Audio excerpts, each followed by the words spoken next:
Hola, bienvenidos a su canal Alidemon AT. En esta oportunidad conversaremos sobre dos capítulos del libro CCNP and CCIE Enterprise Core de Engelward Bradley y compañía. Este libro es el documento de certificación o documento para la certificación, para el estudio, para la certificación del examen ENCORE 350-401. Los capítulos de los cuales vamos a hablar es el capítulo 15, IP Services, y el capítulo 16, Overlay Tunnels. En el capítulo 15 vamos a conversar sobre lo que es el Network Time Protocol, el Field Hop Redundancy Protocol y el Network Address Translation. Por supuesto, que en los protocolos de redundancia vamos a ver el HCRP y el GLBP de Cisco y el BRRP, que es el estándar abierto. Y en el NAT vamos a ver lo que es el Static NAT, el NAT por pool y el PAT, que es el Port Address Translation. El Network Time Protocol, comúnmente llamado NTP, es un servicio de tiempo y calendario. Normalmente cuando un router o un switch o un firewall inician, bootean, el origen del reloj es el mismo equipo. Esto puede hacer que cada equipo en la red tenga una hora diferente. Esto puede traer problemas porque al no estar sincronizados los equipos se hace difícil, por ejemplo, manejar los cambios de los passwords cuando esos te solicitan, por ejemplo, un intervalo específico. Esas llaves de encriptación basadas en tiempo, en la hora, pues. Chequear la validez de los certificados en cuanto a su tiempo de expiración y fecha.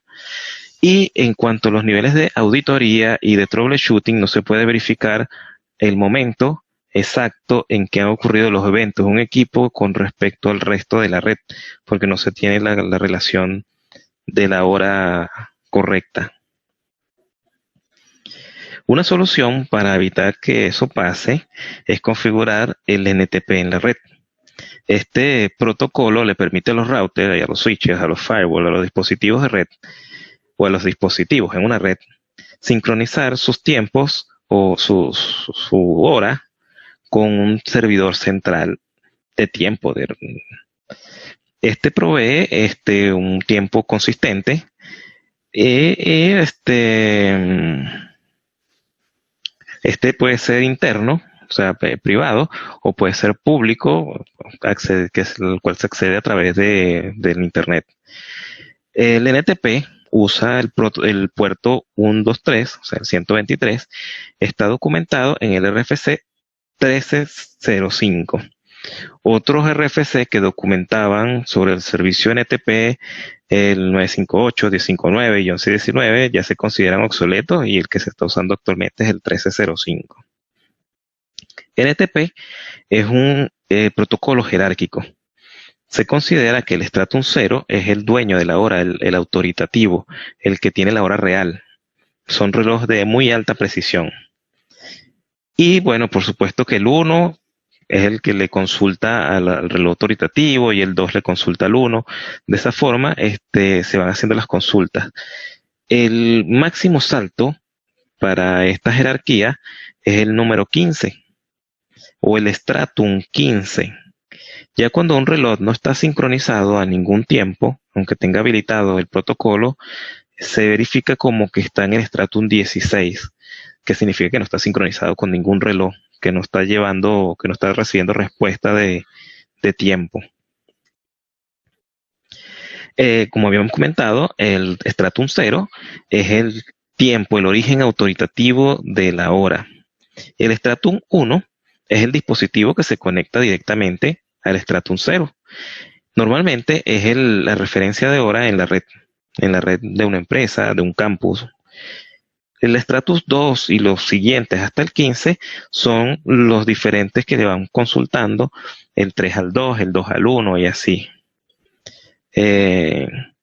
Cada dispositivo, de acuerdo a su Stratum, actúa como servidor del Stratum inferior. O sea, el dispositivo Stratum 1 es el servidor del Stratum 2 y el de Stratum 2 es el servidor del Stratum 3 y así sucesivamente.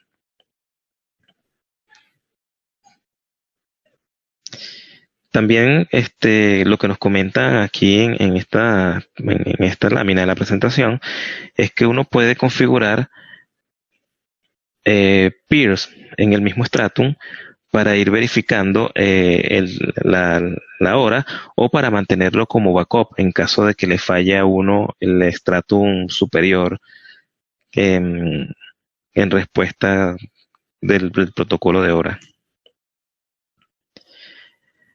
Una vez, antes de configurar el NTP, el comando show clock, de acuerdo a lo que nos dice esta lámina, el comando show clock nos muestra la hora local del dispositivo, la hora en que está seteado manualmente o con la que booteó el dispositivo. Para configurar el servicio de NTP, conectarse a un servidor o comenzar a preguntarle a un servidor, el comando es sencillo en los routers Cisco y los switches Cisco. NTP server y la IP del servidor. Una vez que se configura el protocolo y se sincroniza, él nos debería mostrar que el tiempo de origen es un servidor NTP. Y por supuesto nos muestra la nueva hora. Uno podría configurar también NTP Master y colocarle el Stratum para que sea la referencia y no le consulte sino a la hora local del dispositivo y se tome esa hora local como referencia a la red privada. Los demás dispositivos, si uno por ejemplo configura NTP Master 1, que sería el Stratum 1, los demás dispositivos que le vayan consultando van a ir tomando el Stratum 2 y el que le consulte el 2 el Stratum 3 y así sucesivamente. Para verificar la configuración del servicio de NTP, se puede utilizar los comandos show NTP association y show NTP status. La salida del comando show NTP association nos muestra a los servidores que le está consultando el dispositivo y de los cuales se está tomando la hora, sincronizando. De hecho, en esta salida del comando, aquí arriba, verificamos que este servicio o este router le está consultando a este equipo, 209, 169, 165, 225, y que ese equipo es un Stratum 1. Cuando uno verifica con el show NTP status, este equipo nos indica que como él está consultando el Stratum 1, él es el Stratum 2. Y por supuesto nos muestra varias variables del protocolo. La frecuencia, el error de tiempo, de dispersión del tiempo, la cantidad de veces que ha hecho el pooling. 377 por aquí, por ejemplo, nos indica que el dispositivo le ha contestado las últimas veces que ha sido consultada la hora. O sea que ahorita está sincronizado. En este caso, vemos la configuración de este equipo que llamamos S1 y ese equipo le está preguntando a R1.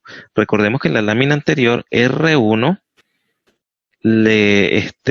era Stratum 2, que lo vemos aquí con el show NTP Association desde S1.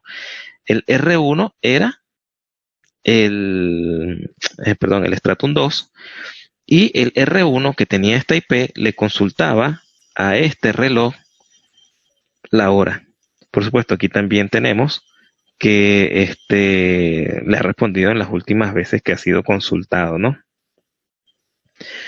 Cuando uno verifica en el switch que le está preguntando al router de forma jerárquica, show NTP status, se dice que el reloj está sincronizado y que este dispositivo es Stratum 3. ¿Por qué? Porque está consultando un dispositivo Stratum 2. Y dice que la referencia la toma del Stratum 2, que es esta IP como ya habíamos verificado.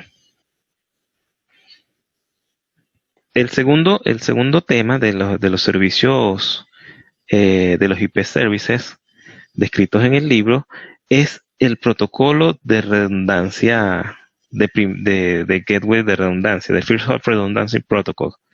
Vamos a ver de qué nos habla. En una red, el gateway es el que nos da acceso a la salida de la red o a otras redes. Si este gateway normalmente es una sola dirección IP o un solo dispositivo, si este gateway falla, nos quedamos sin acceso al resto del mundo, ¿no? La red queda aislada.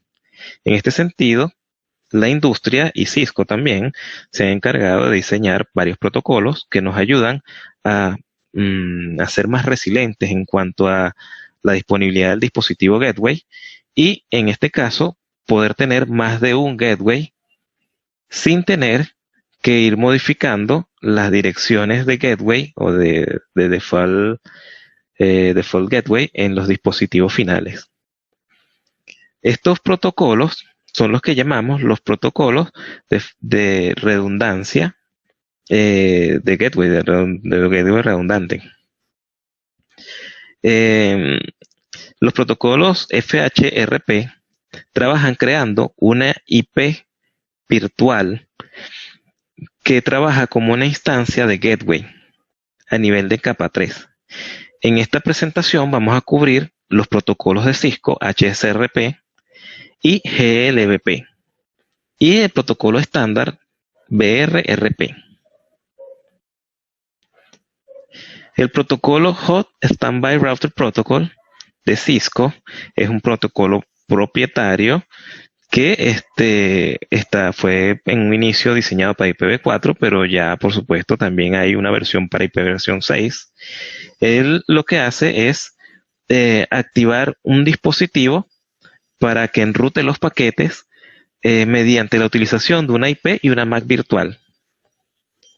Y mantiene un dispositivo en stand-by a la espera de si pasa algo con el dispositivo primario, él tome la IP y la MAC virtual y siga enrutando los paquetes sin que los hosts finales o los hosts en la capa de acceso se den cuenta.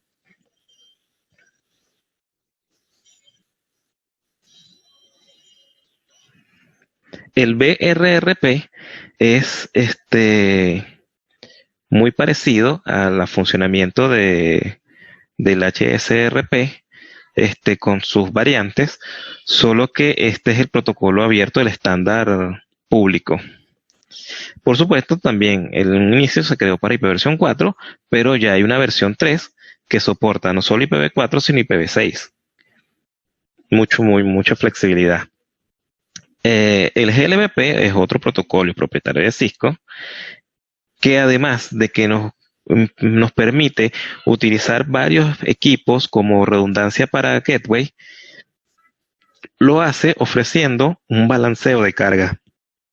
O sea que podemos no solo tener varios dispositivos, por si acaso un dispositivo falla, el otro nos ofrece el respaldo a nivel de gateway, sino que podemos utilizarlos todos al mismo tiempo.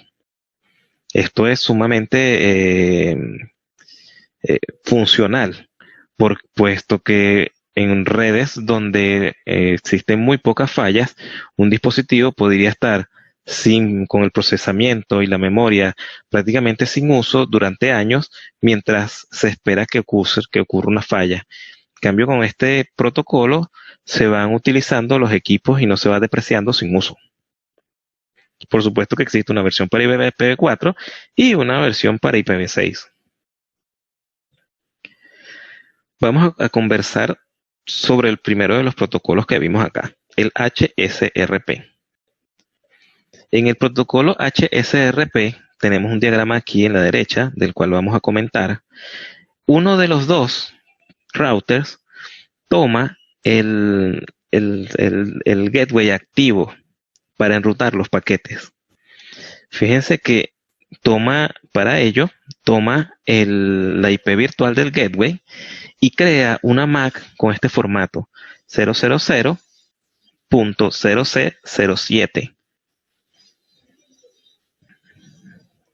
Si el router activo falla, el router que en este caso era el que estaba en standby toma el gateway y la MAC y continúa forwardeando los paquetes. Por supuesto que para los hosts, la MAC a la que ellos le están enviando los paquetes y la IP a la que le están forwardeando es la misma y no se enteran de que alguno de los dispositivos falló. El HSRP es descrito en el RFC 2281, por si desean buscar ahondar mucho más en el protocolo. Con respecto al HSRP, las dos versiones que habíamos comentado, hay unas cuantas diferencias, ¿no? En la versión 1, solo se podían crear hasta 256 grupos, del 0 al 255. Y en el HSRP versión 2, se pueden crear hasta 4096. Ambos usaban una dirección de multicast, solo que en la versión 1 era la 224.0.0.2 y en la versión 2 es la 224.0.0.102 o la de multicast FF02 66 de IPv6. La MAC virtual que se formaba en la versión 1 era el formato que habíamos visto anteriormente: 4S0, 0C07, AC00 hasta la ACFF, donde los dos últimos dígitos correspondían al número del grupo, que era de 0 a 255. En la versión 2, el formato es 000 0C9F hasta la F00 hasta la FFFF. ¿Por qué? Porque tiene que soportar los 4096 grupos, que hace referencia a los últimos dígitos de la MAC address virtual. En cuanto a la autenticación con el cifrado MD5, en la versión 1 no se soporta, pero en la versión 2 sí. Y bueno, en cuanto a los contadores, no soporta milisegundos la versión 1, pero el versión 2 soporta los milisegundos. ¿Cómo se configura HSRP? Bueno, es bastante sencilla la configuración, ¿no? Fíjense, en esta serie de comandos vamos a declarar la versión 2, standby versión 2, standby el grupo y la IP virtual que se va a colocar, y standby el grupo que se creó y la prioridad que deseamos colocarle, ¿no? Y luego si deseamos que el equipo sea, que este gateway sea o no el preempt. El preempt se configura para que el equipo ocasione o produzca una negociación a nivel de la elección del equipo activo. Estos equipos normalmente tienen una prioridad de 100. Por supuesto que a mayor prioridad es más elegible para ser el activo. Este es un ejemplo de la configuración aplicada en estos dos dispositivos. Fíjense que se le coloca el IP y los comandos son standby, los mismos que habíamos ya visto. La versión para ambos dispositivos es la 2. Y el grupo que se está creando es el 1, standby 1, la IP virtual, standby 1, la nueva prioridad, y standby 1, el preempt. En el otro dispositivo, por supuesto, se coloca una IP dentro del mismo rango, standby la misma versión, y el grupo 1 con la IP virtual. Este grupo o este router tendría como prioridad 100, ya que es la prioridad por defecto, y no estaría configurado con preempt. Para verificar que esto está funcionando, se utiliza el comando show standby y show standby brief. En el show standby, por ejemplo, en R1, que fue configurado con el preempt y con una prioridad mayor, el estado es activo. Nos dice que la virtual IP address es la 172.16.10.1, la que configuramos, y la MAC address virtual, como es versión 2, va a ser 4S0 0C9F. Este es el formato que habíamos visto que se utilizaba cuando se utilizaba la versión 2. Y bueno, nos comenta aquí que el preemption está habilitado. En el router 2 nos dice que es el equipo standby, que el Active Virtual MAC Address es la misma MAC Address virtual que ya los dos manejan. Disculpen, se movió. Y la IP virtual que los dos manejan. Y por supuesto nos dice que este router es el standby. Y bueno, que el preemption está deshabilitado. Con el comando show standby brief vemos una lista o un resumen de lo que nos comentaba el otro comando, ¿no? Nos dice que para el grupo 1, el dispositivo R1 tiene la prioridad 150 y se encuentra en estado activo. Nos dice que el IP virtual es la 1 y que el equipo standby es el 3. El standby es el router 2, que al verificarlo nos dice que en el grupo 1 él tiene la prioridad 100 y que él es el standby. Y que el equipo activo es el que tiene la IP 172.16.10.2, que es el router 1.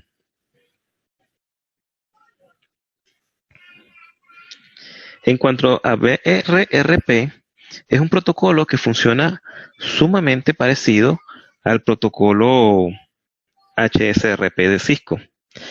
De hecho, lo que podemos es indicar más bien unas diferencias. Por ejemplo, el router que controla el gateway, en este caso, se llama master. Mientras que el router que en HSRP queda como en standby, en este caso queda como backup. El BRRP tiene habilitado el preempt por defecto.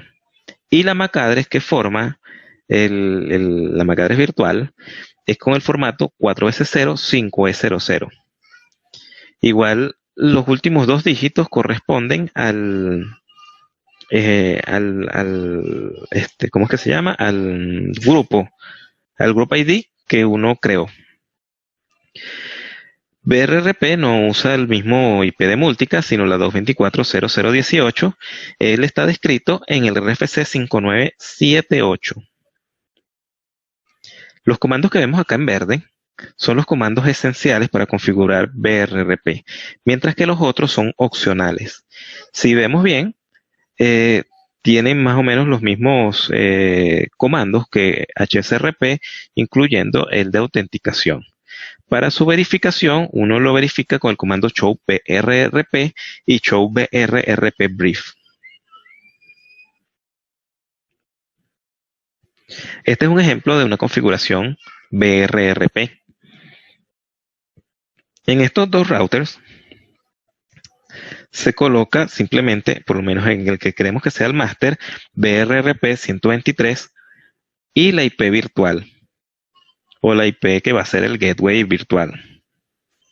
Fíjense que por defecto ya él tiene habilitado el preempt, así que no se lo colocamos porque ya es preempt. Y la prioridad es 100, ahí se la vamos a dejar, ¿no? Quería hacerlo de esta forma para que vieran que uno puede subir o bajar la prioridad de acuerdo a lo que uno desee. En el otro equipo, en el backup, creamos el mismo grupo, BRRP 123, la misma IP virtual, y le bajamos la prioridad para que tener menor prioridad y al hacerse la negociación, él quede como backup. Y para que él no genere la negociación, le quitamos el preempt. ¿Cómo se lo quitamos? Con el comando no BRRP, el mismo grupo, preempt. Para verificar el BRRP, bueno, lo hacemos con el comando show BRRP brief. Nos muestra más o menos los mismos parámetros que HSRP. Fíjense, aquí está el grupo 123 en R1, la prioridad 100, el preempt habilitado, y nos indica que este equipo es el master. Ya, se me fue la página. En el equipo 2 nos dice que también es el grupo 123, que es el primario, y que este equipo es el backup. Muy parecido el funcionamiento al HSRP de Cisco, pero funciona en otros fabricantes. En cuanto al GDBP, es otro protocolo propietario de Cisco, provee redundancia de gateway y balanceo de carga. Disculpen. El GLBP se basa en dos roles, lo que uno llama lo que se llama el Active Virtual Gateway y el Active Virtual Forwarder. El Active Virtual Gateway o el AVG es el que controla quién va a forwardear qué paquete. Y los forwarders simplemente forwardean el tráfico. Fíjense que en este caso, el AVG le indica cada vez que recibe una solicitud de MAC address para saber quién es el gateway, el AVG crea una MAC address virtual por cada ABF y se le envía a cada PC diferente, para que así cada PC utilice un equipo diferente para forwardar su tráfico. Estos son los comandos de configuración de GLBP, ¿no? Aunque se configura bastante parecido al HCRP y al BRRP, tiene algunos comandos que los separé acá por grupos para que los pudiéramos verificar, ¿no? En el AVG, uno crea la prioridad y el PRIEM para que él siempre esté solicitando la negociación, ¿no? Uno puede manipular los timers.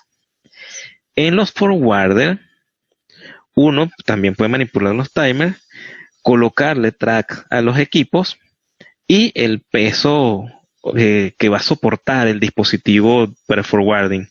Vamos a poner que un dispositivo sea un 1800 y otro dispositivo sea un 2900.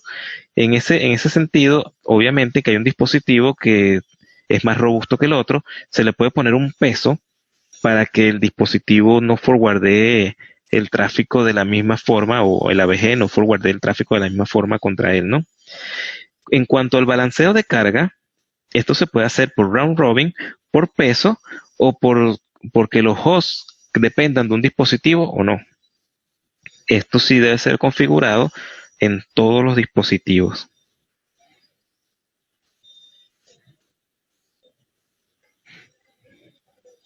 Vamos a ver una configuración estándar de GLBP.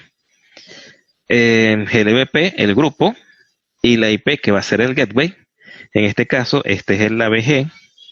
Se le configura el preempt y una prioridad superior. Y bueno, el load balancing que va a ser round robin. Este load balancing round robin es el que trae por defecto. Así que si no se lo colocamos, ya el dispositivo lo tiene agregado por defecto. En el dispositivo que va a ser un ABF, se le coloca la IP con el grupo y el método de forwarding, ¿no? El de load balancing. En este caso, el AVG es también un ABF. O sea, los dos equipos están forwardeando tráfico. Adicionalmente, a que los dos son ABF, el R1 se mantiene como AVG. ¿Cómo se hace la verificación? ¿Cómo se hace la verificación de GLBP? Pues se coloca el comando show GLBP brief. Cuando uno coloca el comando show GLBP brief, nos muestra primero, por lo menos en R1, ¿no? Primero, la prioridad del equipo. Para esto es en cuanto a hacer el AVG, ¿no? Fíjense que nos dice que este equipo está en el grupo 1, no está haciendo forwarding, tiene la prioridad 150 y es activo. Y el standby es el que tiene la IP3, o sea que está esperando el turno para hacer el AVG por si acaso este falla, ¿no?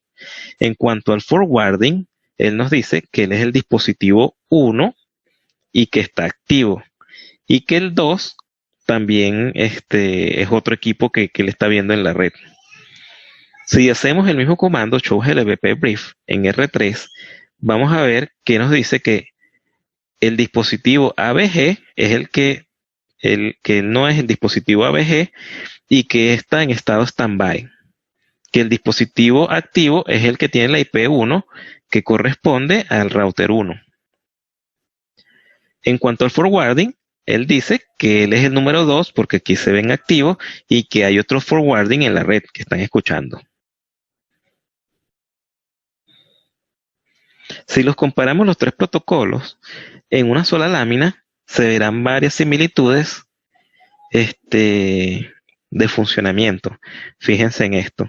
HCRP1 y HCRP2, 224.002, 102, el BRRP 018 y el GLBP 102. Las direcciones de múltiples que están usando. Los puertos por mediante el cual se comunican entre ellos, UDP 1985, UDP 2029, 112 y 3222. Las MAC address virtuales que se generan, el formato 4 ceros, 0C, 07A, AC, 4006 9F, F, 405E0001 y 007 B4. La cantidad de grupos que se pueden generar, bueno, en HCRP1 hasta 256, HCRP versión 2, 4096, BRRP hasta 255, en GLBP hasta 1024 grupos. Los roles que normalmente usan, activo-pasivo, master and backup, y ABG y ABF. La prioridad en todos, por defecto, es 100, pero se puede configurar entre 0 y 255. Y bueno, en los timers, por supuesto que tienen sus diferencias, ¿no? Normalmente los hold timers son 3 veces el hello timer que no se haya recibido, ¿no?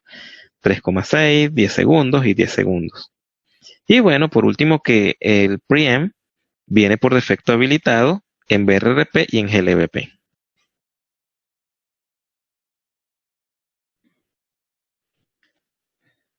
Network Address Translation.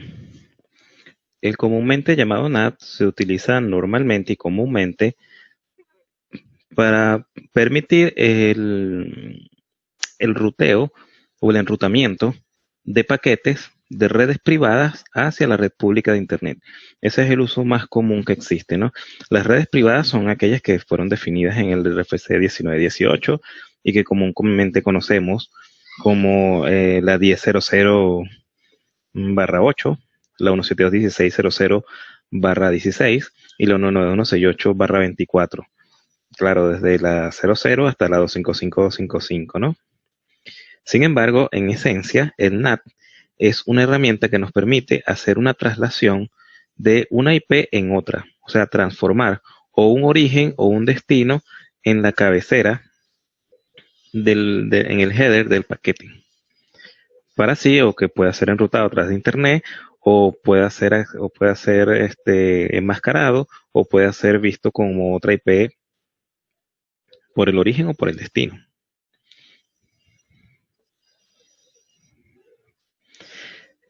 La terminología del NAT incluye estos 4 parámetros que tienen que ser bien identificados. El inside local, que es la red interna desde donde se envían los paquetes. Inside global, que es la IP pública, que representa uno o más IP global, IP inside local. La outside local, que son las IP a las cuales debemos o estamos apuntando el paquete hacia donde va dirigido, y la outside global es la IP pública asignada al host en la red externa. Existen varios tipos de NAT. El que llamamos Static NAT, el que llamamos Pooled NAT y el otro que uno normalmente llama PAT. El Static NAT es un mapeo 1 a 1 entre una dirección inside o outside contra una IP interna. El Static NAT permite a los dispositivos externos iniciar una conexión a un dispositivo interno. Eso es cuando es un Static NAT Inside. Para configurar un Static NAT se siguen normalmente 2 pasos.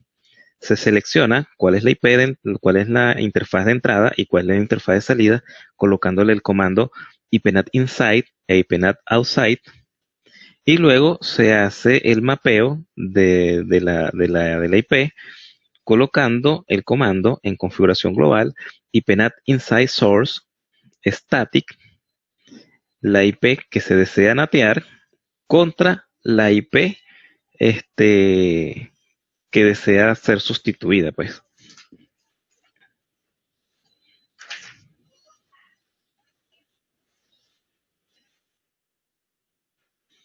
Para verificar el NAT estático, uno lo puede hacer con el comando show ipNAT translation. Al ser un NAT estático, él siempre va a aparecer en la tabla de NAT de forma estática. Y adicionalmente va a aparecer cuando se asigne el TCP dinámico, cuando se asigne al dispositivo que se está nateando.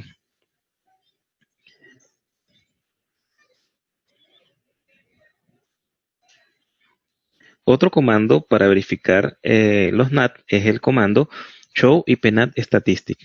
Estas estadísticas nos indican cuántas veces ha pasado o se ha hecho el NAT de un paquete en esa interfaz o en ese NAT configurado.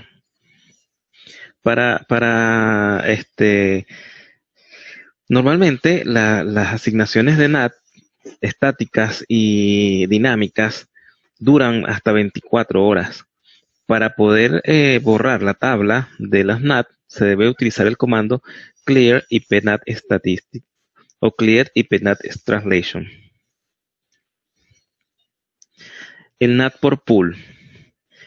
El NAT por pool provee de forma dinámica un mapeo de varias direcciones internas o varias direcciones que se desean cambiar contra un pool de direcciones para que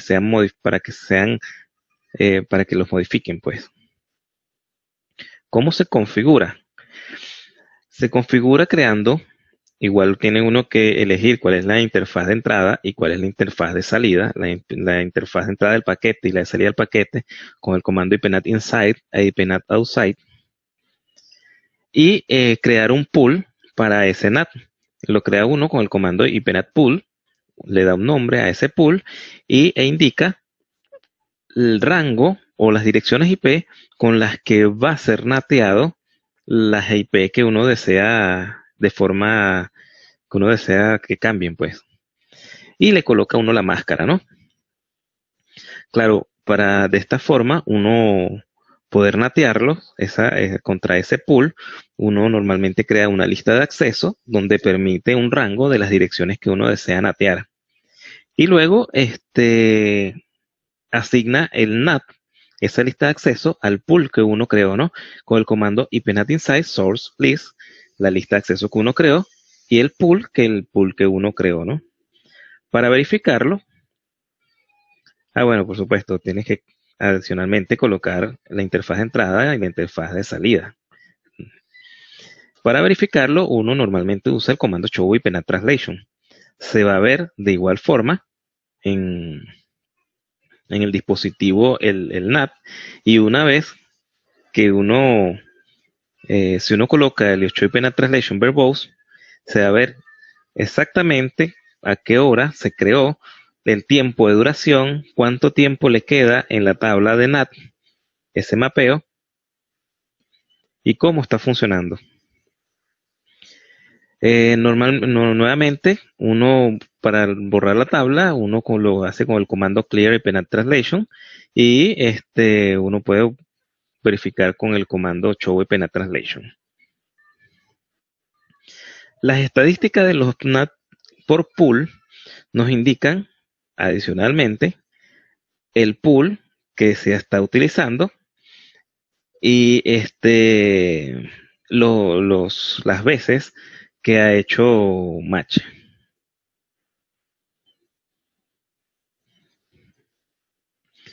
El PAT es nuestro último tipo de NAT que vamos a ver por hoy. Nos hace una traslación dinámica por puerto para direcciones IP. El PAT puede ser también con una dirección IP como el NAT estático, o puede ser con un pool de direcciones IP. Sin embargo, colocar en un PAT un pool de direcciones IP no es muy conveniente, pues normalmente no se usan todas las direcciones IP del pool cuando se está usando el PAT. Para configurar el PAT, uno lo que hace es, una vez más, identifica las interfaces de entrada y salida y el tipo de NAT que uno desea hacer. Si desea hacer un NAT en que se cambie el origen, uno utiliza el comando ipNAT inside. Por supuesto, este comando ipNAT inside se asocia a una lista de acceso a través de el source y a la interfaz de salida o a la IP o al pool que uno esté utilizando para salir, ¿no? Lo que hace que sea un path, o sea, es muy parecida a la configuración al pool que vimos hace rato. Lo que hace que sea un path es este comando que vemos al final, que es overload, que es como sobrecargado. El path utiliza para cada sesión que lo demande un puerto diferente de forma aleatoria. Sin embargo, en una IP hay 65.536 puertos para utilizar, así que un path tendría que tener muchas conexiones eh, para desgastar la IP, por decirlo así. En esta parte, cuando le hacemos para verificar el path del Show IP NAT Translation, vemos que no solo se asigna la IP, sino la IP y un puerto. Este socket es el que nos ayuda a que el path se asigne una IP diferente a una IP, un puerto diferente a cada IP, y que nos ayuda a que todos tengan salida a través de una sola IP. El Show IP NAT Statistic muestra nuevamente los parámetros que ya habíamos comentado, ¿no? Ahora vamos a ver o comenzar a ver lo que es el Overlay Tunnels, el capítulo 16. En cuanto a los Overlay Tunnels, vamos a ver lo que es los túneles GRE, los túneles IPsec, el LISP y el VXLAN.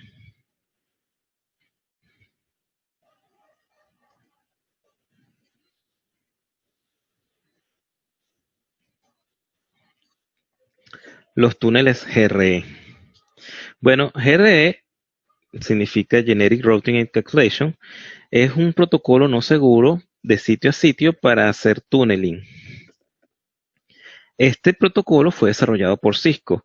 GRE maneja el transporte de multiprotocolos o hasta de IP múltiples a través de 2 o más sitios. Normalmente lo podemos ver así, ¿no? La data se empaqueta a través de un encapsulado GRE y que le asigna unos headers nuevos. Se dice que es no seguro porque no es cifrado. Entonces, una persona va a ver el protocolo y lo puede descifrar mediante la verificación un poco más exhaustiva del paquete. GRE está definido en el RFC 2784.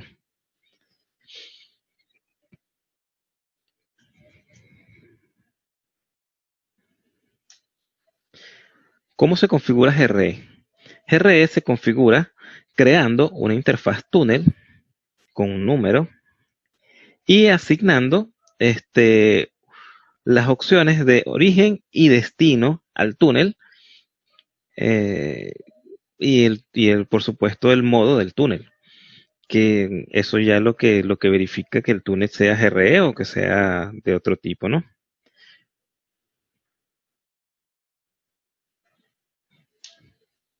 ¿Cómo verificamos GRE? Es un protocolo muy sencillo, por eso vamos tan rápido con él, ¿no? El protocolo GRE se verifica usando el comando show IP interface brief. Ahí vemos el túnel activo y el show interface tunnel directamente sobre el túnel que se ha creado.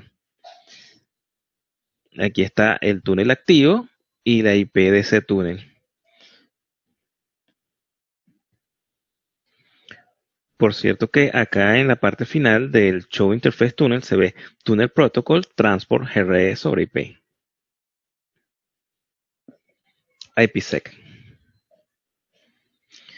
IPsec es un estándar creado para asegurar redes privadas virtuales, ¿no? Usando varios protocolos y tecnologías. Normalmente se utiliza sobre redes no seguras, sin embargo, en algunas ocasiones por regulaciones o postulaciones de seguridad, se utilizan VPNs igual sobre enlaces privados seguros. IPsec usa dos diferentes cabeceras de paquetes para entregar sus servicios de seguridad, que es lo que es Authentication Header y Encapsulation Security Payload. El AH o Encapsulation Header es un protocolo o es un tipo de cabecera que no encripta la data del paquete, solo garantiza la autenticación y eh, y la integridad del paquete. Sin embargo, ESP cifra el paquete completo garantizando la confidencialidad de la data, que es sumamente importante. Por esa diferencia, normalmente uno usa ESP en vez de AH. El Authentication Header asegura que la data original se haya entregado, ¿no? Que no ha sufrido modificaciones, lo que es la integridad de la data, creando una firma digital similar al checksum para asegurarse que el paquete no ha sido modificado. Usa el protocolo número 55 en el IP header. En cambio, el ESP se asegura que la data, el payload, se mantenga totalmente confidencial, encriptando y agregando un nuevo set de header durante el transporte. ESP usa el protocolo 50 en el IP header. Estos son varios términos asociados a las VPN que normalmente vamos a estar verificando, ¿no? El Transport Set es una combinación de protocolos de seguridad, de protocolos y algoritmos de seguridad que se usan durante la negociación de la asociación de entre los equipos, ¿no? Los peers, de acuerdo a un particular Transport Set, usan un particular Transport Set para la protección del flujo de la data. El IKE o el Internet Key Chain es un protocolo que nos permite la autenticación entre dos puntos para establecer una asociación segura, ¿no? Hay dos tipos de IKE, el IKE versión 1 y el IKE versión 2. El IKE versión 1, por supuesto, que es el más antiguo, y aunque era bastante seguro, hubo una evolución a nivel de los servicios de seguridad que proporcionaba, y ahora se está usando el IKE versión 2. Sin embargo, aunque eso debería ser así tajantemente, porque mientras más antiguo, más posibilidades se les da a los hackers de lograr algún tipo de crash de esos protocolos. Hay dispositivos que no soportan el IKE versión 2, así que deberían seguir manteniendo su IKE versión 1, ¿no?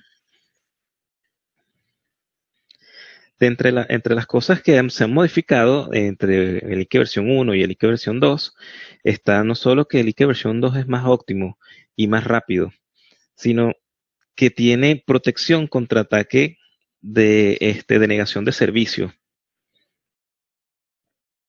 y ofrece para la autenticación EAP y otros más protocolos, algunas mejoras en cuanto a los servicios de seguridad, la cantidad de bits que soporta, entre otras, ¿no?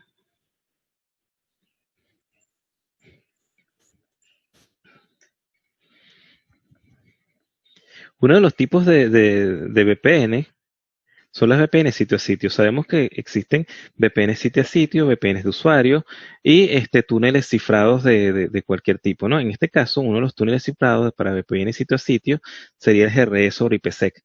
Ya acabamos de ver lo que era GRE, que es un protocolo muy, muy sencillo que nos permite transportar muchas cosas, e incluso hasta multicast, a través de un enlace público o privado, por lo cual se dice que es un protocolo de transporte, ¿no? Ya que encapsula el paquete original. GRE sobre IPsec, por ejemplo, nos permite hacer que una oficina esté conectada de extremo a extremo sin problema. Y adicionalmente podemos cifrar esos paquetes que van a través de GRE para que no puedan ser verificados en el medio. O sea, se le proporciona la seguridad que le faltaba al protocolo desde su inicio. ¿Cómo sería esto? Bueno, encapsulándolo sobre ESP, creando una VPN, ¿no? Para ello, el túnel ya siendo creado, lo que se hace es crear un CryptoMap al que se le carga un transfer set y se aplica sobre las interfaces, ¿no? En ambos extremos del túnel. Existe la forma de hacerlo para que sea hasta multipunto. Sin embargo, en este ejemplo lo vamos a ver solo punto a punto. Igualmente, dentro de los servicios de seguridad que estamos usando la encriptación DES, que ya tampoco se usa porque es un algoritmo muy poco robusto, el hash SHA y una autenticación con llave precompartida, ¿no? Con el grupo Diffie-Hellman 1, que ya tampoco se usa. Normalmente uno usa el Diffie-Hellman del 2 en adelante o del 14 en adelante. Bueno, y estos servicios de seguridad son aplicados igual a través del CryptoMap sobre la interfaz desde donde se desea hacer el cifrado, ¿no? Igual se hace sobre R2 y al verificarlo vemos que los paquetes empiezan a estar cifrados, paquetes encapsulados, paquetes encriptados a través de nuestro enlace, ¿no? Esto vamos a ver una práctica el día de hoy. Igual en el equipo 2, ya las dos sedes están conectadas a través de un enlace que permite hasta multicast y esos enlaces están cifrados. Otro de los túneles overlay que se han creado está surgiendo ahorita con más fuerza lo que es el Locator ID Separation Protocol, el LIS. Este LIS Cisco es una infraestructura de red que se implementó para usar para separar lo que era la parte de datos o el data plane del control plane. Está basado en los endpoint identifiers y los routing locators. Estos EID son los hosts de la red LIS, mientras que los RLOCs son asignados a los dispositivos, normalmente los routers, que hacen el enrutamiento del sistema. Esta separación entre los EID y las funciones de los RLOC nos llevan muchísimas ventajas, ¿no? Sin embargo, primero vamos a describir algunos otros nombres o algunos otros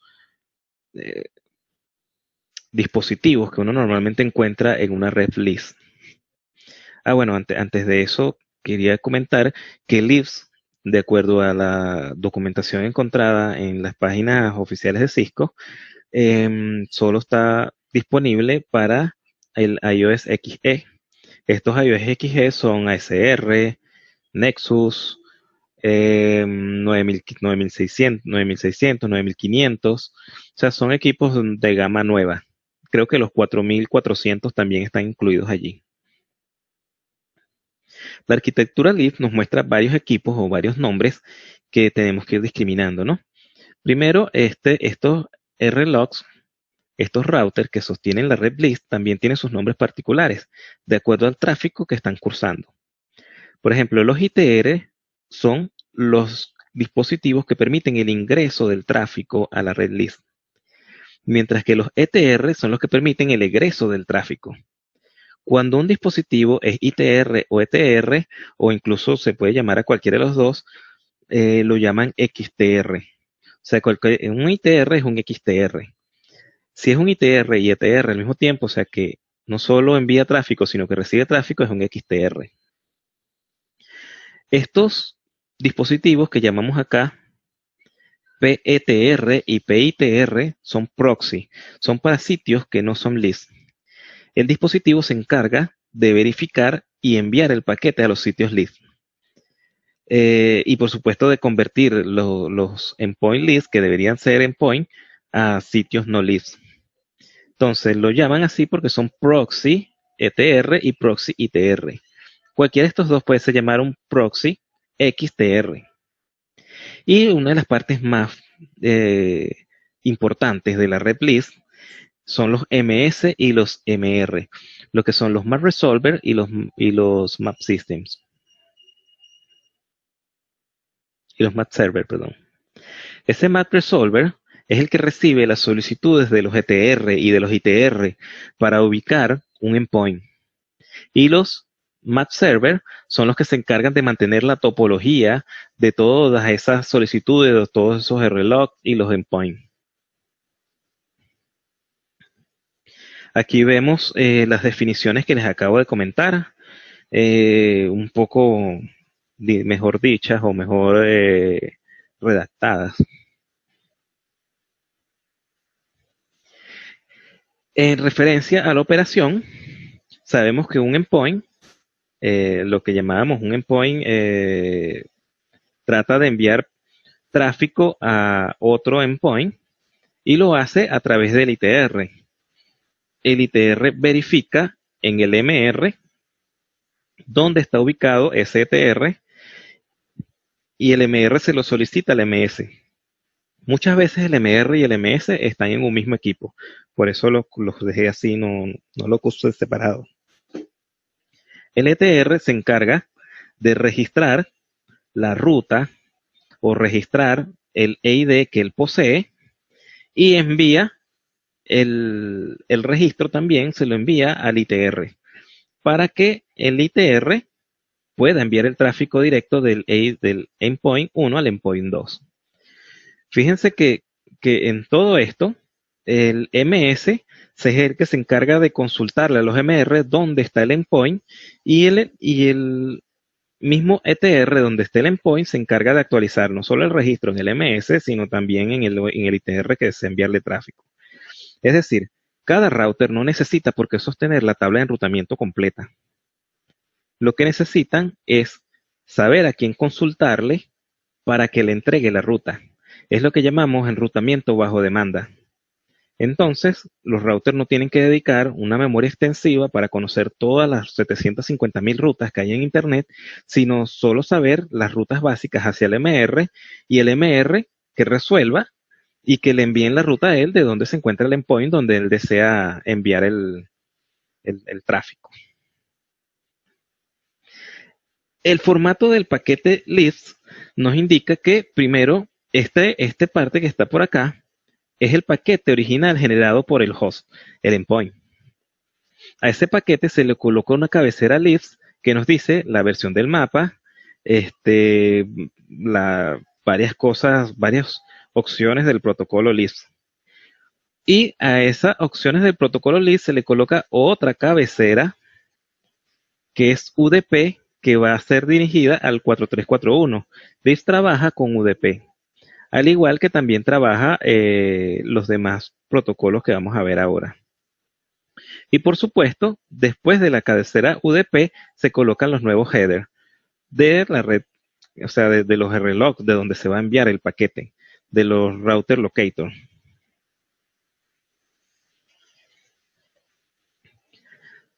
El último protocolo que vamos a ver por hoy es el que llamamos VXLAN, Virtual Extensible Local Area Network. Resulta que el VXLAN está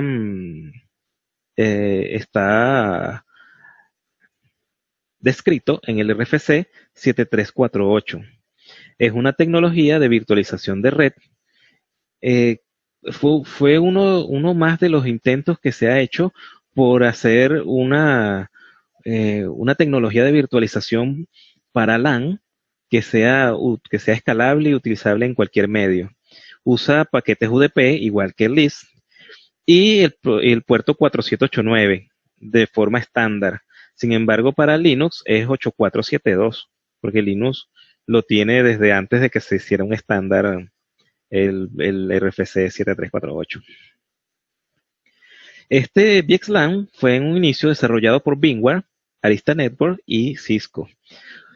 VMware es uno de los más interesados en el protocolo, porque le soluciona varios problemas. Fíjense que, por ejemplo, teníamos que es difícil cuando tienes dos data centers y tienes que migrar de un data center a otro sin este protocolo. O sea, tienes que migrar las máquinas virtuales de un data center a otro. Necesitas algo que te monte a nivel de capa 2 toda la data que vas a enviar.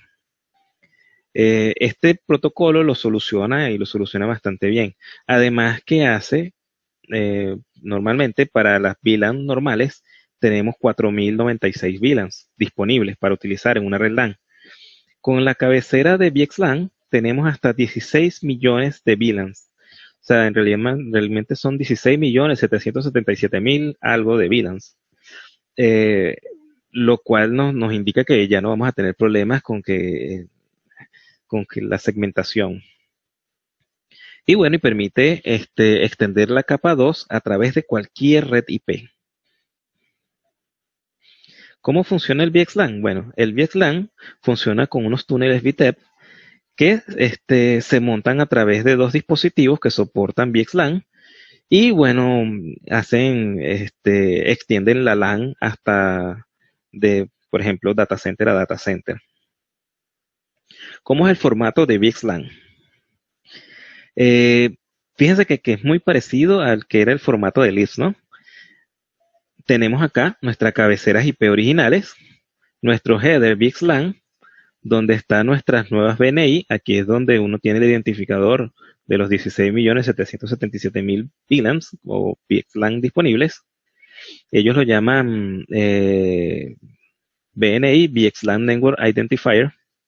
Y bueno, se monta también sobre un paquete UDP con puerto 4789 y las nuevas cabeceras IP que van a ser las que van a permitir enrutar el paquete a través del internet. La operación la podemos verificar en esta lámina, ¿no? Fíjense que aquí está un VTEP, que es el final de un túnel 1. Con el VTEP, este túnel va de VTEP a VTEP.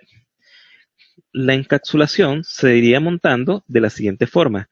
Fíjense que tenemos la IP A y la MAC A, que es del host A. Y bueno, queremos enviarla al destino B y con la MAC address de B. Este paquete es encapsulado, fíjense aquí está, con el VXLAN 10 a través de UDP, el puerto que ya habíamos comentado, y se le montan los origen y destino de los orígenes y del túnel, de los orígenes del túnel BP, VXLAN, perdón, que sería el router 1 y del router del host 1, del VTEP 1 al VTEP 2. Sería MAC 1, MAC 2, IP 1 e IP 4 que la tenemos por acá. Por supuesto que desde el extremo siguiente también lo tenemos de la misma forma, ¿no? MAC 4, MAC 3, que sería esta entrega, y la IP 1 y la IP 4, que sería entre este equipo IP 1 y este equipo IP 4, los que montan el VTEP a través de la red enrutada.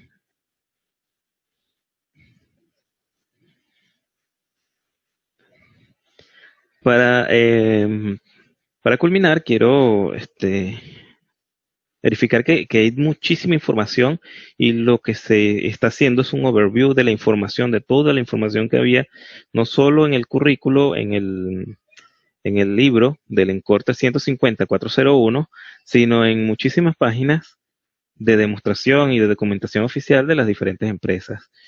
Cualquiera de estos links los puede llevar a profundizar mucho mejor la información que estamos compartiendo hoy.